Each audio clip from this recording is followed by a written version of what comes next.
Tem fé em Deus, se a terra oculta o sol. Tem fé em Deus, se o dia não raiar. Tem fé em Deus, que és teu amante Pai. Tem fé, amigo, em Deus. Saudações, vigia das pessoas. Estamos vendo a série Classe VIP. Essa série tem por objetivo estudar os livros da Bíblia de maneira bem sistemática. Estamos usando o livro da lição da escola sabatina. Já estudamos Marcos, Lucas e João. Agora estamos estudando Mateus. Essa lição foi feita em 2016. É uma lição passada, mas como ela está no tema do interesse aqui do canal, porque esses livros estão comentando, essas lições vêm comentando os livros que nós já falamos aqui, nas grandes séries, que cobriu toda a Bíblia, desde Gênesis a Apocalipse. Hoje vamos falar da lição 8. Pedro é a rocha. Pedro é a rocha ou Pedro é a rocha? Porque se Pedro é a rocha, está faltando um acento aqui, acento agudo no E. Mas não está escrito Pedro é a rocha, está escrito Pedro e a rocha. Preste atenção. Verso para inculcar. Mas vós, continuou ele, quem dizeis que eu sou? Mateus 16:15. Leitura da semana. Gálatas 4:4, Hebreus 7:26, Mateus 16:13 ao 20, Efésios 2:20, Mateus 16:21 a 27, Mateus 17:1 a 19.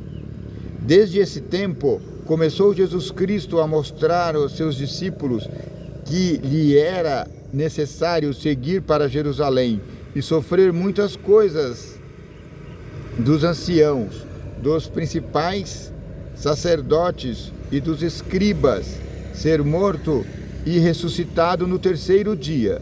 Mateus 16:21. O Novo Testamento é claro, Jesus tinha que morrer. Ao enfrentar a iminente sombra da cruz, Jesus, orou: agora está angustiada a minha alma, o que direi eu? Pai, salva-me desta hora, mas precisamente com este propósito eu vim para esta hora. João 12:27. Esse era o plano divino, concebido na mente de Deus, mesmo antes dos tempos eternos. Tito, acho que é Tito 1:2. Ver também 2 Timóteo 1:9.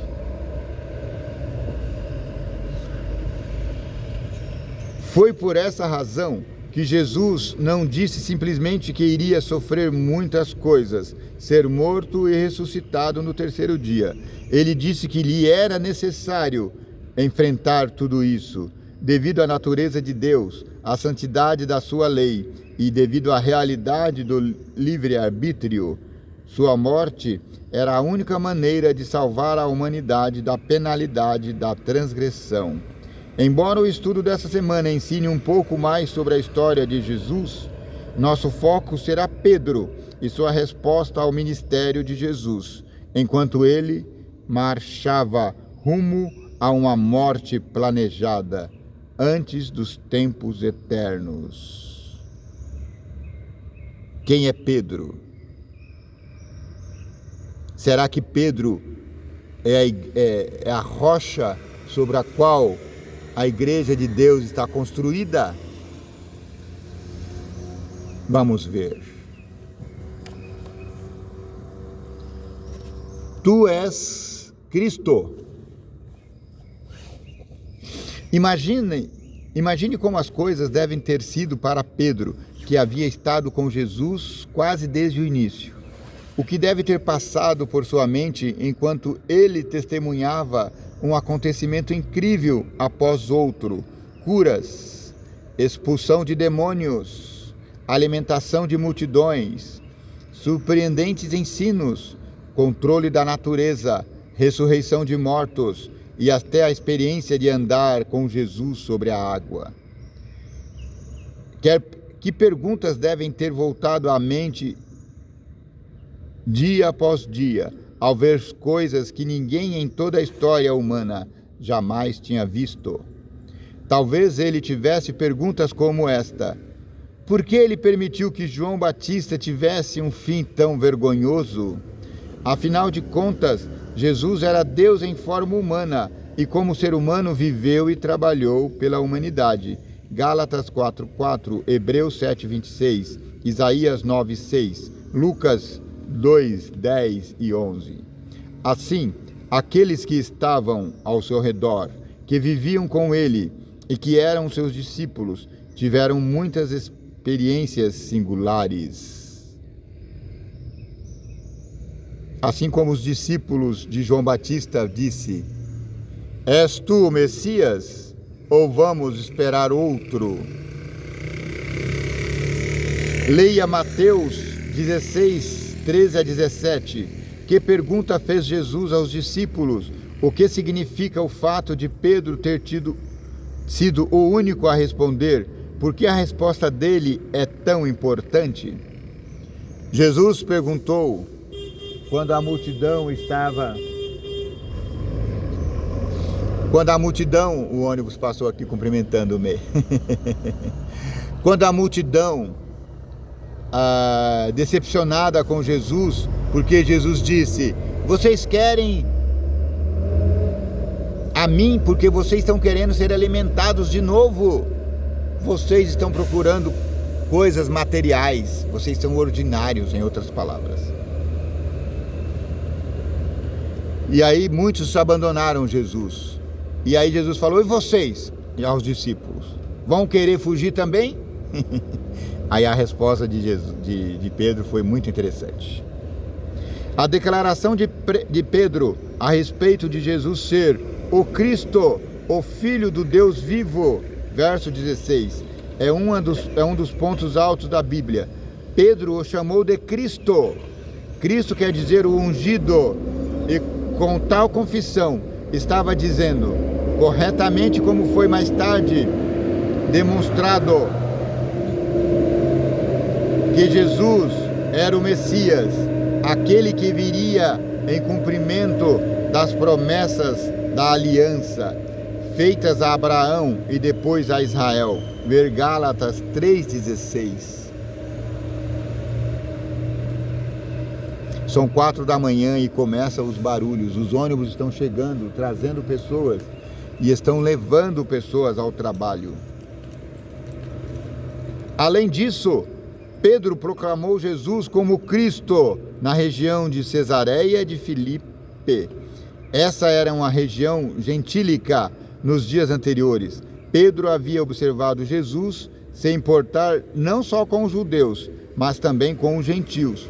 Com o auxílio do Espírito Santo, Pedro reconheceu que Jesus era muito mais do que um profeta judeu, como outros haviam sugerido. Seu ministério ia muito além da obra de João Batista, Elias ou Jeremias. Na verdade, esse ministério devia abranger a humanidade toda.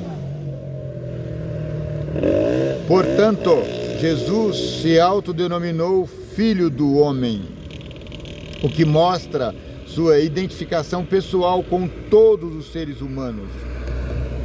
Como a Bíblia mostra posteriormente, Pedro ainda tinha muito que aprender sobre Jesus e sobre a plenitude e a universalidade do que ele tinha vindo fazer. O que Jesus fez em sua vida que pode ser testemunhado a outros, porque é sempre bom conservar essas coisas diante de nós e compartilhá-las, porque conservando isso, a gente continua em pé. Jesus é tudo para mim. Jesus me alcançou lá nos idos dos anos 90.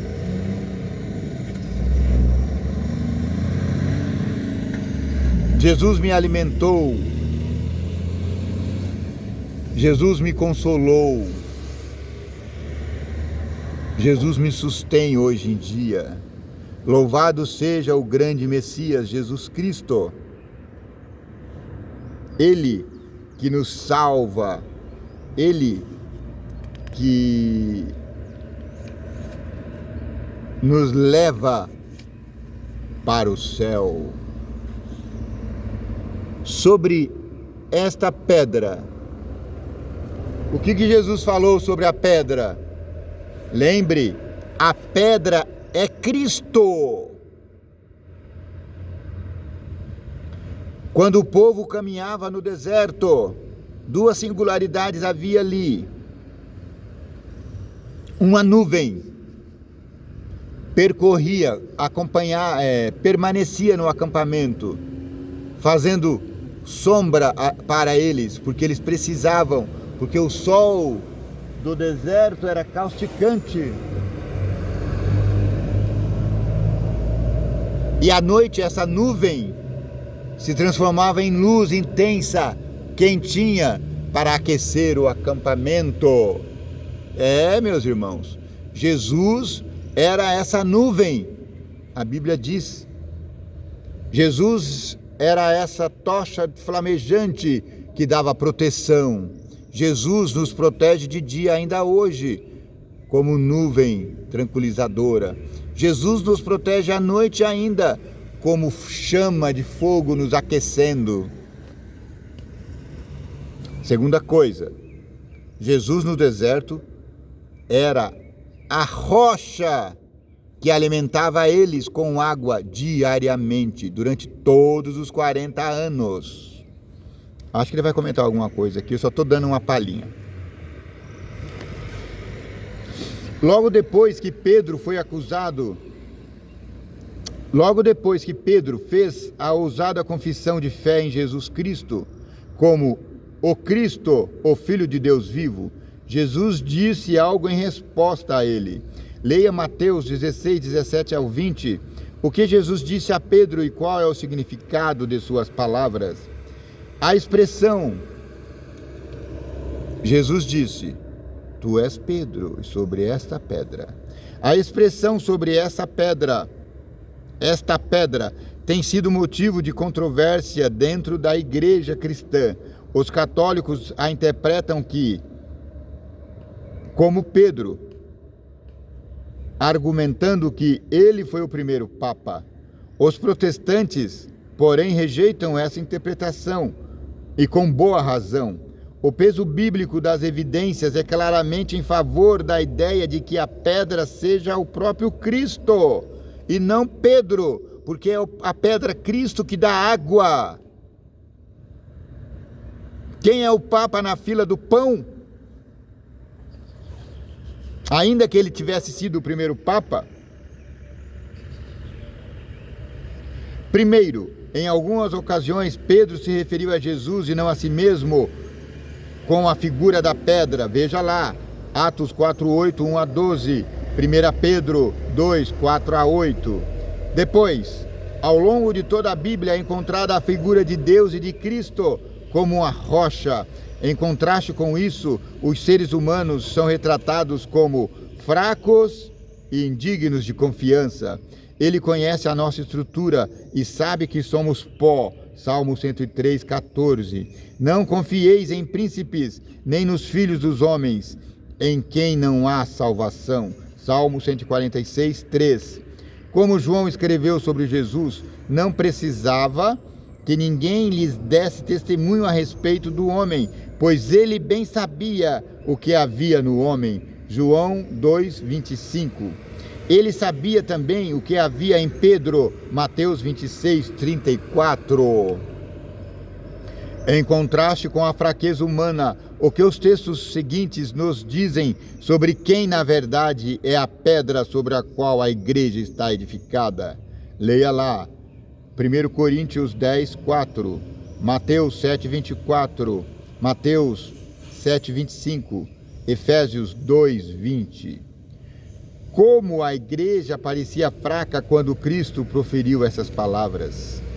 Havia apenas um punhado de crentes contra os quais se dirigia todo o poder dos demônios e dos homens maus. Entretanto, os seguidores de Cristo não deveriam temer. Edificados sobre a rocha Cristo, sua fortaleza, não poderiam ser vencidos. Isso é escrito em O Desejado de Todas as Nações, página 413. Desejado de Todas as Nações foi o primeiro livro que eu li na igreja adventista. Por causa desse livro, que mostrava a pedra que é Cristo, eu me converti inteiramente. Por que eu falo que me converti inteiramente? Porque eu já era cristão. Nasci num lar cristão, desculpa, tá? Minha mãe era cristã, meu pai era cristão, minha mãe era católica, meu pai era da congregação. Domingo de manhã a gente ia à missa e domingo à noite a gente ia ao culto. Eu adorava o Padre José. O Padre José não vestia sapato, vivia só de chinelona havaiana. A nossa igreja mais tarde, a nossa igreja era a congregação, como é que é? Era uma paróquia Nossa Senhora das Dores. Mais tarde, e a catedral era no centro da cidade, Catedral de São Sebastião. Mais tarde, com a ascensão, com a ampliação da ação de Maria aqui no Brasil, muitas congregações receberam o nome de Maria, e a nossa capelinha chamada Nossa Senhora das Dores passou a chamar Catedral Municipal Maria, Mãe da Igreja. E a nossa capelinha virou a matriz da cidade. E o bispo foi morar lá, do lado da nossa casa. Muitas vezes, o bispo, quando eu ia visitar a minha cidade, eu ia à missa. Eu pequei. Eu ia à missa. E o bispo rezava a missa na catedral. Então, de manhã a gente ia à missa. E à noite a gente ia ao culto. Tinha uma bela congregação cristã no Brasil. Aliás, essa igreja está erigida lá até hoje. Ela fica na praça... Esqueci agora. Mas ela fica mais ou menos próximo à Praça dos Pioneiros. É uma bela congregação, enorme, iluminadíssima. Eu adorava aquelas luzes.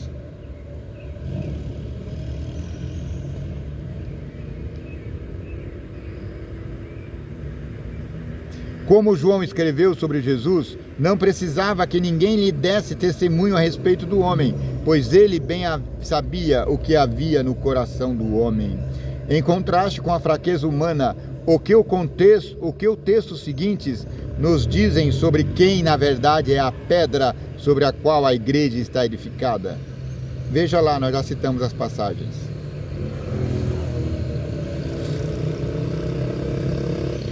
Qual tem sido sua experiência a respeito da fabilidade e fraqueza dos seres humanos, da sua fraqueza? Como você pode usar essa experiência para ajudá-lo a apoiar somente sobre a rocha Jesus Cristo?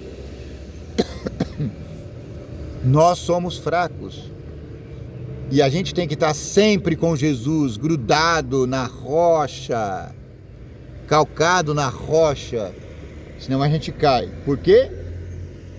Pedro, que não era rocha, caía.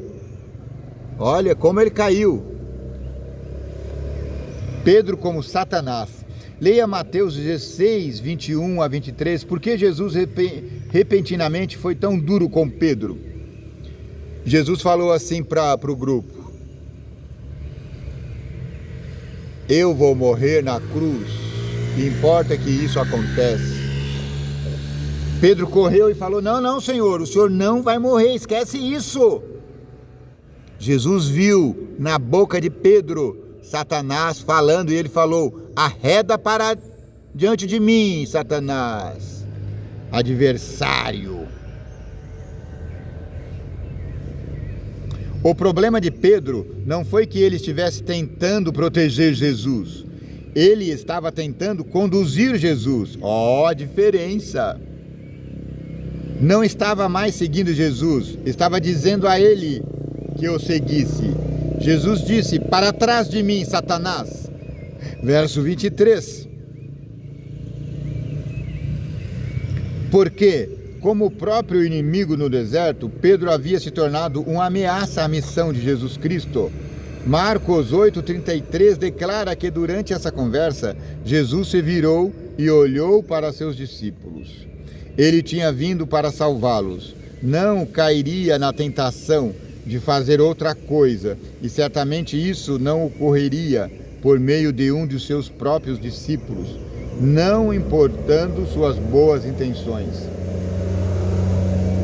Por mais que Pedro tivesse crescido espiritualmente, ainda estava tentando controlar as coisas, inclusive controlar o próprio Jesus.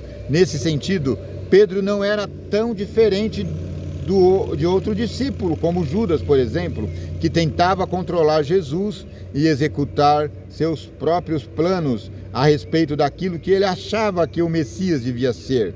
Todos eles achavam que o Messias deveriam declarar a independência de Israel e lutar contra o Império Romano. Mas, ao contrário de Judas, Pedro se arrependeu profundamente e se dispôs a ser disciplinado e perdoado, enquanto Judas abandonou a Cristo. Se você errou, meu irmão, não fique triste. Aceite a disciplina de Jesus Cristo e volte para os braços de Jesus. Leia Mateus 16, 24 a 27. O que Jesus queria dizer quando declarou: quem quiser salvar a sua vida a perderá, mas quem perder a vida por minha causa a encontrará. Verso 25. Quer dizer que com Jesus nós estamos salvos. Sem Jesus, se a gente quiser fazer as coisas com as próprias mãos, quiser ser nossos próprios salvadores, estaremos perdidos.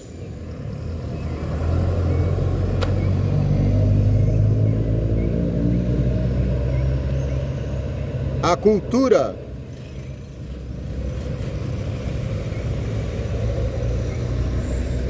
em que vivemos nos diz que devemos seguir nossos sonhos.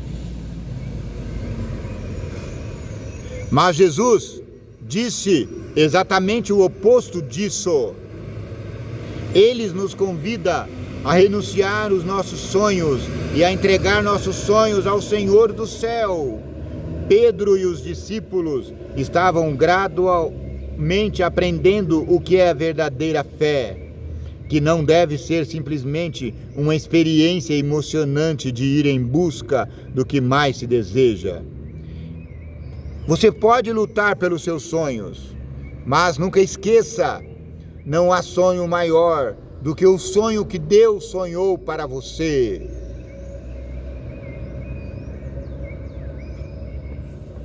Me perdi aqui. A verdadeira fé é a dolorosa experiência de renunciar ao que mais se deseja. Quando você deixa de se apegar aos seus sonhos, está perdendo sua vida. Ó, que legal! E ao mesmo tempo, você está encontrando a vida. Porque a vida eterna é essa, que conheçam a Jesus Cristo que conheçam ao Deus do céu como Deus verdadeiro, conheçam a Jesus Cristo como o seu Messias. Hoje eu cheguei aqui às 3 da manhã e o dia já está amanhecendo, aleluia! Você não está vendo, mas o céu já está esclarecendo. Que coisas você teve que perder para seguir a Jesus? Talvez essas coisas parecessem importantes, mas olhando para trás, como elas se parecem agora? Essa pergunta geralmente é feita para as pessoas que se batizaram na igreja, geralmente não eram cristãs, abandonaram outras igrejas. Por exemplo, aconteceu comigo isso, na minha juventude. Parecia que eu estava perdendo muito. Afinal, eu estava abandonando a matriz da minha cidade. As missas valiosas que o próprio bispo, eu não lembro o nome dele. Houve vários bispos, pelo menos 2. A nossa igreja, ela passou de uma capelinha para uma grande catedral. Tá hoje lá, você pode ir lá ver. Eu abandonei isso, abandonei os ensinamentos da Igreja Católica, abandonei os ensinamentos da Igreja da Congregação, abandonei a bela música da Igreja da Congregação, abandonei um emprego promissor. Eu trabalhava numa grande empresa,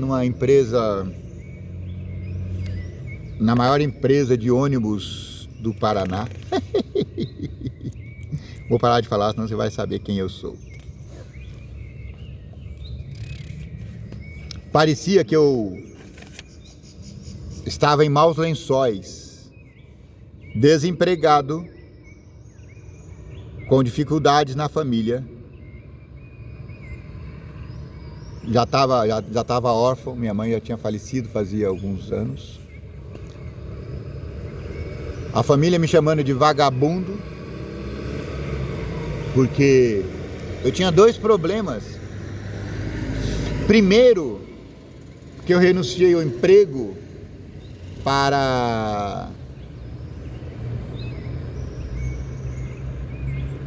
porque eu precisava trabalhar no sábado e eu renunciei ao emprego, fiquei desempregado.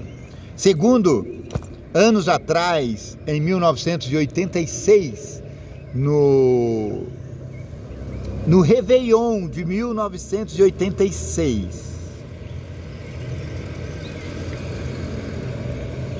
86, 85?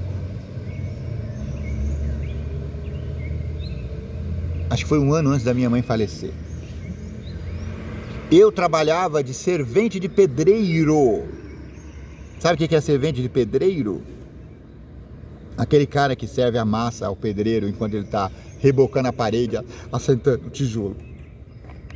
E já fazia alguns anos que eu trabalhava com isso, porque eu tinha saído da escola com 14 anos para trabalhar tempo integral. Eu já trabalhava meio período, para trabalhar tempo integral, e eu trabalhava de servente. A gente era chamado de orelha seca pelos pedreiros e por todos. E aí no dia 31 de dezembro de 85 ou 86, não me ocorre agora,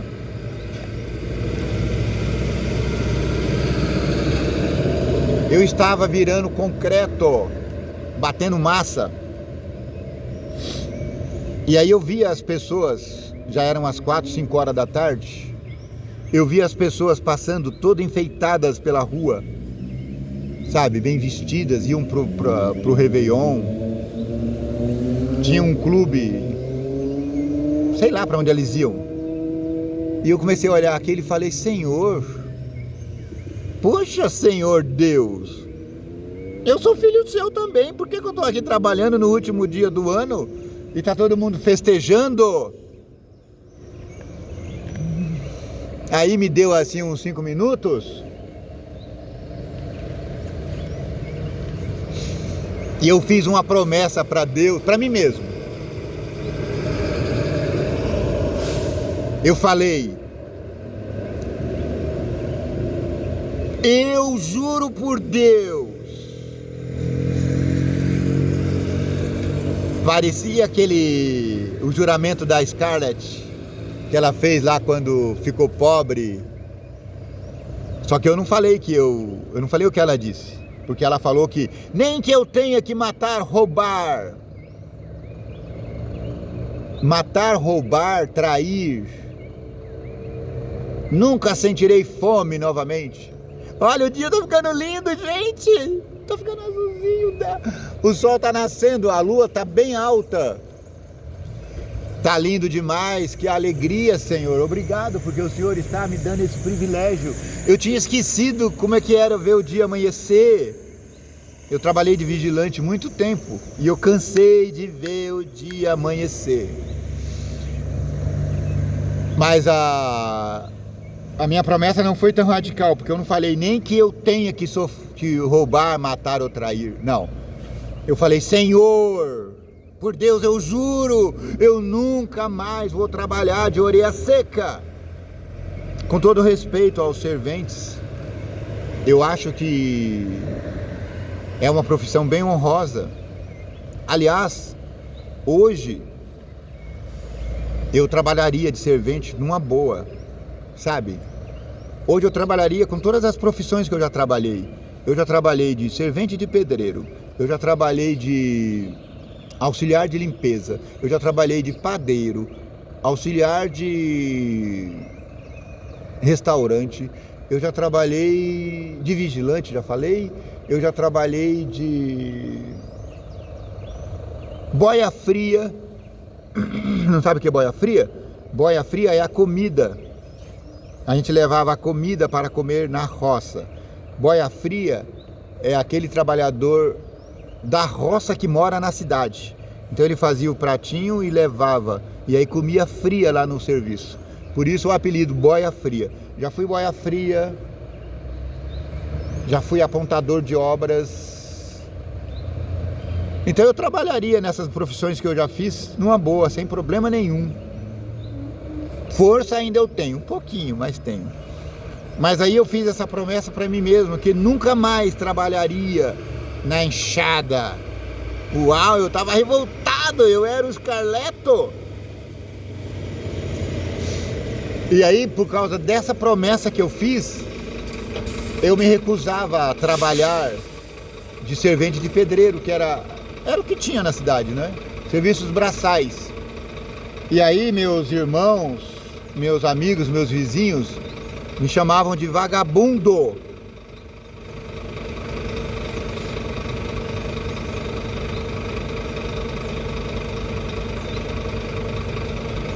E aí o ano virou.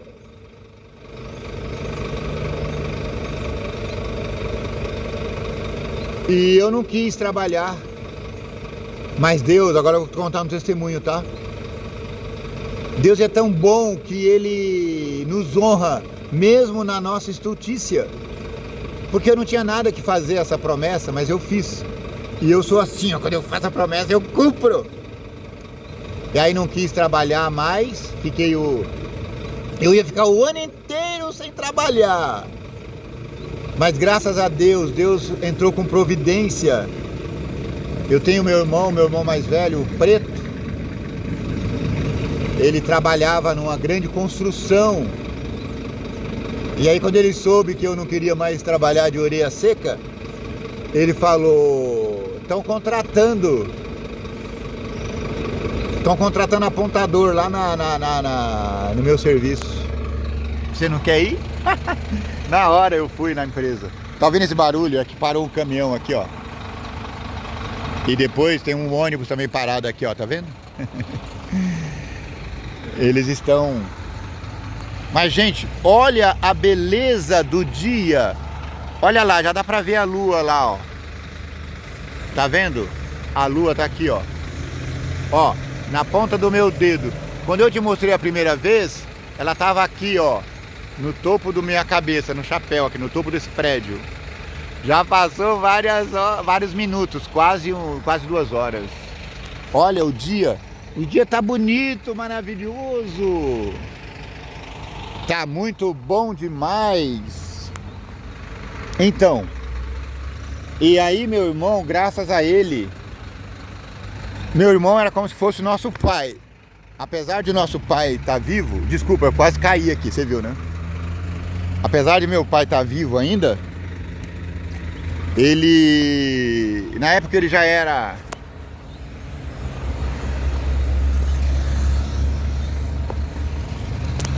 Ele já era doente. Acho que eu tô confundindo as coisas. Ah, agora tô lembrando. Foi no ano... Meu pai já era doente, era deficiente. Andava de cadeira de rodas. E...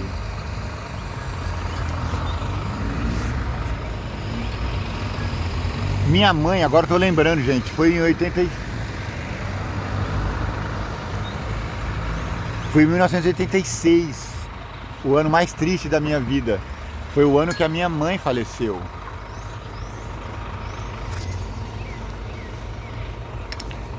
Agora eu tô confuso aqui, parece que eu tô de ponta cabeça.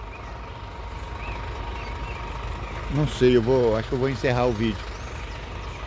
E aí, na empresa que ele trabalhava, tava contratando. Aí eu fui lá e era comecinho do ano. Tava ainda na primeira semana. Eu fui contratado. E a partir daquele momento eu nunca mais trabalhei na estiva. Trabalhei sim, mas depois que eu me converti, depois que eu me batizei, porque daí eu fiquei mais humilde, não é? Aí eu passei fome, passei perrengue durante alguns períodos. E Deus me salvou de novo. Ele me chamou para vir para São Paulo. O pastor que me batizou conhecia o diretor de uma escola aqui em Cotia e me recomendou, e eu vim. E foi aqui que eu trabalhei de ajudante no começo. Foi aqui que eu estudei, me formei. Hoje eu posso falar que eu sou um homem formado. Posso falar não, eu sou de fato formado. Bem formado, graças a Deus, graças aos adventistas. Eu tentei estudar na escola adventista como industriário. Fui lá me oferecer para eles arrancar meu couro, mas nem isso eles quiseram, eles me ignoraram. Foi um dia muito triste da minha vida. Passei um dia inteiro lá no pátio do colégio e ninguém sabe que eu estive lá, só Deus. Só Deus e eu. Mas finalizando o vídeo, você tá vendo que lindo o dia? Ó, esse aqui é o Monte da Oração, tá vendo? Vem pessoas de toda a região orar aqui no Monte da Oração. É o Monte da Oração de Barueri. Foi lá que ontem eu encontrei 3 pessoas falaram comigo lá, até apareceram no vídeo. Paulo, Richard e o outro eu não lembro o nome do homem.